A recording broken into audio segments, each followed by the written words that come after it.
আজকে আপনাদের সঙ্গে শেয়ার করতে নিয়ে চলে এসেছি চিংড়ি ভাপা।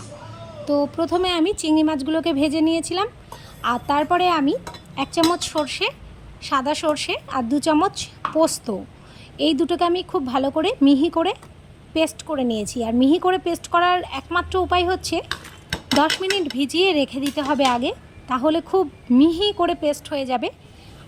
এইবার যখন পেস্টটা হয়ে গেল, একটা টিফিন বক্সের মধ্যে আমি পেস্টটাকে দিয়ে দিয়েছি, আর এর সঙ্গে দিয়ে দিয়েছি চিংড়ি মাছগুলো, দিয়ে দিয়েছি 4টে কাঁচা লঙ্কা চিড়ে, দিয়ে দিয়েছি একটু হলুদ গুঁড়ো পরিমাণ মতো, আর দিয়ে দিয়েছি স্বাদ অনুযায়ী লবণ আর সামান্য একটু চিনি।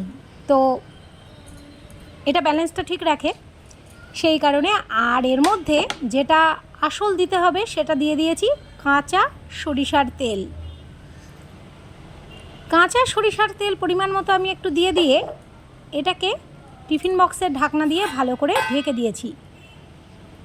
ভালো করে এটাকে ঢেকে দেওয়ার পরে আমি একটা কড়াইয়ের মধ্যে নিয়ে নিয়েছি কিছুটা জল, এবং টিফিন বক্সটা যাতে একটু উঁচুতে বসানো থাকে তার জন্য